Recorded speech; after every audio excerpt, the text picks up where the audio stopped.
നമ്മൾ ഇന്നലെ 9 ഗ്രഹങ്ങളെപ്പറ്റി വിശദമായിട്ട് പറയാം. രണ്ടാമത്തെ ക്ലാസ്സിൽ 9 ഗ്രഹങ്ങളെപ്പറ്റി വിശദമായിട്ട് പറയാം എന്ന് നമ്മൾ പറഞ്ഞു. അതിൽ 9 ഗ്രഹങ്ങളിൽ ശരിക്കും പറഞ്ഞാൽ രാഹുവും കേതുവും ഗ്രഹങ്ങളല്ല. ഭൂമിയും ഒരു ഗ്രഹമായിട്ട് തന്നെയാണ് നമ്മൾ കണക്കാക്കേണ്ടത്. പക്ഷേ രാഹുവും കേതുവും ഗ്രഹമല്ല. ഭൂമിയിൽ നിന്നും ഏറ്റവും അകലത്തിൽ ശനിയെപ്പറ്റി പറയുകയാണെങ്കിൽ ഭൂമിയിൽ നിന്നും ഏറ്റവും അകലത്തിലും ഉയരത്തിലും നിൽക്കുന്ന ഗ്രഹമാണ് ശനി. സൂര്യനിൽ നിന്നും ഏറ്റവും അകലത്തിലാണ് ഈ ഗ്രഹം നിൽക്കുന്നത്. ഇത് 29 വർഷവും 5.5 മാസവും കൊണ്ടാണ് ഭൂമിയെ ഒരു പ്രദക്ഷിണം ചെയ്യുന്നത്. 29 വർഷവും 5.5 മാസവും കൊണ്ടാണ് സൂര്യനെ ഒരിക്കൽ പ്രദക്ഷിണം ചെയ്യുന്നത്. ആ കണക്കിന് സാമാന്യം 2.5 വർഷം ശനി ഒരു രാശിയിൽ തങ്ങും എന്ന് നമുക്ക് പറയാം. ഒരു രാശിയിൽ ഉണ്ടായിരിക്കുമെന്ന് നമുക്ക് പറയാം. വ്യാഴം, ശനി കഴിഞ്ഞാൽ പിന്നെ ഭൂമിയിൽ നിന്നും ഏറ്റവും അകന്നു നിൽക്കുന്നത് നക്ഷത്രമാണ് വ്യാഴൻ, ഗ്രഹമാണ് വ്യാഴൻ. ശനി മണ്ഡലത്തിന് താഴെയാണ് അത് നിൽക്കുന്നത്. എല്ലാ ഗ്രഹങ്ങളിലും വെച്ച് ഏറ്റവും വലിപ്പമുള്ള ഗ്രഹമാണ് വ്യാഴൻ. അതിനാലാണ് ഇതിന് ബൃഹസ്പതി എന്ന് പറയുന്നത്.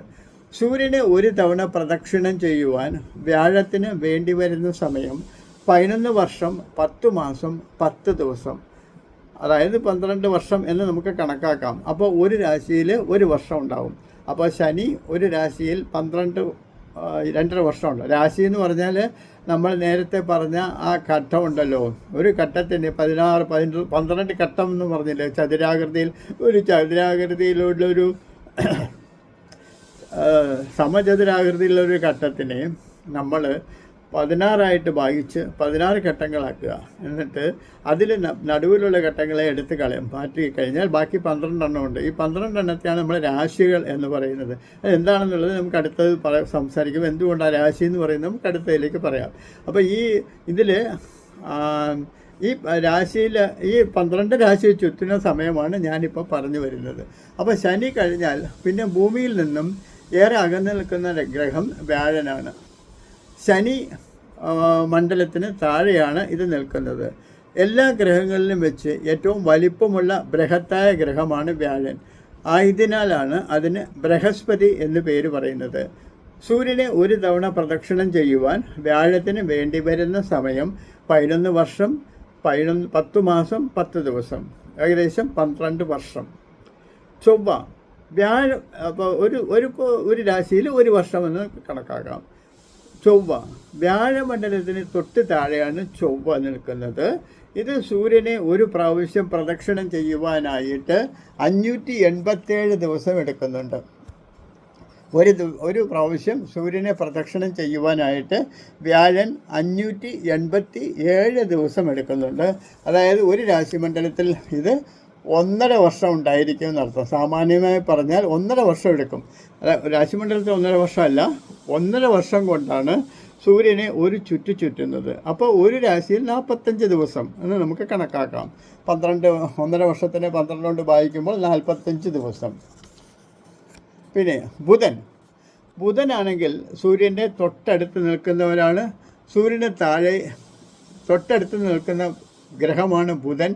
88 ദിവസം കൊണ്ടാണ് ബുധൻ സൂര്യനെ ഒരു ചുറ്റുന്നത്.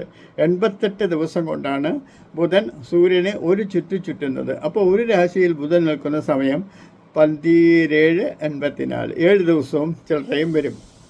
ശുക്രൻ, ബുധന് താഴെയാണ് ശുക്രൻ സ്ഥിതി ചെയ്യുന്നത്. ബുധന് താഴെ ശുക്രൻ, അതിന് 228 ദിവസം കൊണ്ട് സൂര്യനെ തൊട്ട് അടുത്ത ബുധന് താഴെ ശുക്രന് 228 ദിവസം കൊണ്ടാണ് ഇത് ഒരു വർഷം സൂര്യനെ ഒരു ചുറ്റാനായിട്ട് ഇതെടുക്കുന്നത്. 228 ദിവസം 228 ദിവസം കൊണ്ട് സൂര്യനെ ഒരു ചുറ്റാനായിട്ട് 228 ദിവസം എടുക്കുന്നത് കൊണ്ട് ഒരു രാശിയിൽ ഇത് ഏകദേശം 12, 12, 10, ഏകദേശം 19 ദിവസം 20 ദിവസത്തോളം ഒരു രാശിയിൽ നിൽക്കുന്ന ശുക്രൻ ഒരു രാശിയിൽ നിൽക്കും. അതായത് ഒരു രാശിയിൽ ഏകദേശം 20 ദിവസത്തോളം ശുക്രൻ നിൽക്കും. ഇത് നമ്മൾ പണ്ടുകാലത്ത് സ്കൂളിലൊക്കെ പഠിക്കുമ്പോൾ പഠിച്ചത് തന്നെയാണ്. അത് പുതിയ ഇതൊന്നും അല്ല. പിന്നെ ചന്ദ്രൻ 354 ദിവസം കൊണ്ട് ചന്ദ്രൻ സൂര്യനെ ഒരു തവണ പ്രദക്ഷിണം ചെയ്യുന്നു. അതായത് ഭൂമി പ്രദക്ഷിണം ചെയ്യുന്ന ദിവസം. ഈ ചന്ദ്ര കുജ ബുധന്മാർ ബലവാന്മാരായ ഗ്രഹങ്ങളാണ്. അപ്പോൾ എന്നിട്ട് ഈ ചന്ദ്രൻ വന്നിട്ട് ഭൂമിയെ ചുറ്റാനായിട്ട്, ഭൂമിയുടെ ഉപഗ്രഹമാണ്, ഭൂമിയെ ചുറ്റാനായിട്ട് 27 ദിവസമാണ് ചന്ദ്രൻ എടുക്കുന്നത്. ഭൂമിയെ ഒരു ചുറ്റാൻ 27 ദിവസം എടുക്കുന്നുണ്ട്. ഭൂമിയോടൊപ്പം ചന്ദ്രൻ സൂര്യനെയും ചുറ്റുന്നുണ്ട്. അതുകൊണ്ട് ചന്ദ്രൻ സൂര്യനെ ചുറ്റാനായിട്ട് ഏകദേശം എടുക്കുന്നത് 354 ദിവസം. അപ്പോൾ ഒരു രാശി 27 ദിവസം കൊണ്ട് ഭൂമിയെ ഒരു ചുറ്റുന്നത് കൊണ്ട് ഒരു രാശിയിൽ ചന്ദ്രൻ ഏകദേശം 27 ദിവസം കൊണ്ട് ചുറ്റുന്നതുകൊണ്ട് ഒരു രാശിയിൽ ചന്ദ്രൻ ഏകദേശം 2.25 ദിവസം നിൽക്കുമെന്ന് നമുക്ക് കണക്കാക്കാം. പിന്നെ ഭൂമി ഒരു ദിവസം 365 ദിവസം കൊണ്ട് സൂര്യനെ ഒരു ചുറ്റുന്നുണ്ട്. പക്ഷെ അതേ സമയത്ത് അതായത് സൂര്യൻ ഒരു രാശിയിൽ ഒരു മാസം നിൽക്കുന്ന അർത്ഥം. 12 മാസം കൊണ്ട് ഭൂമിയെ സൂര്യനെ ചുറ്റുന്നുണ്ടെന്ന് പറഞ്ഞില്ലേ. അപ്പോൾ നമുക്ക് ഭൂമി എന്ന് പറയുന്നത് സൂര്യൻ സ്ഥിരവും ഭൂമി ചുറ്റലുമാണ്. പക്ഷെ നമ്മൾ ഭൂമിയിൽ നിൽക്കുന്നതുകൊണ്ട് ഭൂമിയുടെ മൂവ്മെൻറ്റ് സൂര്യൻ്റെ മൂവ്മെൻറ്റായിട്ട് കണക്കാക്കണം. അപ്പോൾ ഭൂമി ഒരു വർഷം എടുക്കുമെന്ന് പറഞ്ഞാൽ സൂര്യൻ ഈ 12 രാശിയും കിടക്കാനായിട്ട് ഒരു വർഷം എടുക്കുമെന്ന് നമുക്ക് പറഞ്ഞിട്ട് ഒരു രാശിയിൽ ഒരു മാസം സൂര്യൻ നിൽക്കും എന്ന് നമുക്ക് പറയാം. പിന്നെ രാഹുവും കേതുവും അത് വന്നിട്ട് 1.5 വർഷമാണ് ഒരു രാശിയിൽ നിൽക്കുക എന്നാണ് പറയപ്പെടുന്നത്. രാഹു 1.5 വർഷം.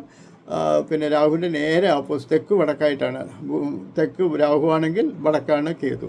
അപ്പോൾ ഇത് കിഴക്ക് തെക്ക്. ഇപ്പോൾ 1.5 വർഷം കൊണ്ട് ഒരു ചുറ്റും സൂര്യനെ എന്നാണ് പറയപ്പെടുന്നത്.